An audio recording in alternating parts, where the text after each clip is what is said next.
I just saw a video where people are absolutely roasting this girl in her comments after she said she is struggling financially and working 3 jobs. They're telling her to stop getting her nails done, to stop getting Botox and fillers, saying that she's living beyond her means, and that she should not be taking any vacations. Now, since then, she made a follow-up video to that post saying those things, they're not luxuries, alluding to the fact that they are her little slice of joy in a world where she feels stuck, unhappy, and broke. Now, as somebody who went from broke $40,000 in debt to a millionaire at 30 years old, I have some thoughts on this. The first one, let's just get this out of the way. People shouldn't have to work 3 jobs to get by. Millennials are financially worse off than their parents, and it's not entirely their fault. Since the 1980s, home prices have gone up by over 300%.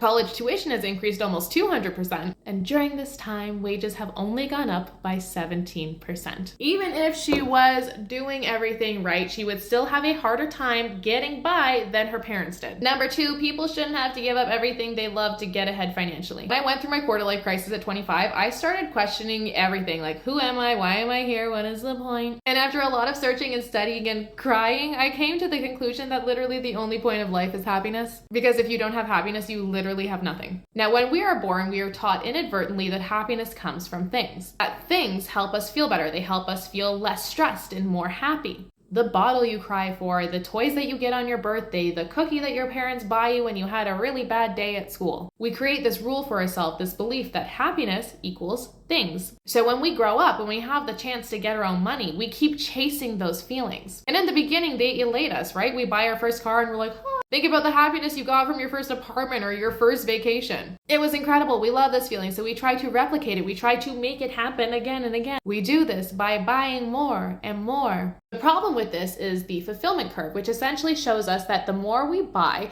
the more happiness we get at first, right? We go from survival to comfort to small luxuries until we get to this feeling of enough. We see that we get a lot of happiness in these first purchases, but each subsequent purchase only brings us nominally more happiness until we get to a point where we actually plateau and start to lose happiness from each thing that we're buying. But we don't understand this because the rule that we created for ourselves early in life is that things equal happiness. Buying things makes us happy. And we want to feel happy, so we keep buying more and more and more, hoping to get that feeling back. The problem is, it doesn't actually come. We don't ever get that same level of happiness back. We just get the clutter, the complexity, and the hassle. And then we don't realize that this rule that we've created for ourselves, that things equal happiness, is actually causing us the thing that we want the least, which is unhappiness. And here's the kicker. We will keep working harder, working more, spending money on things we think are going to bring us happiness, okay?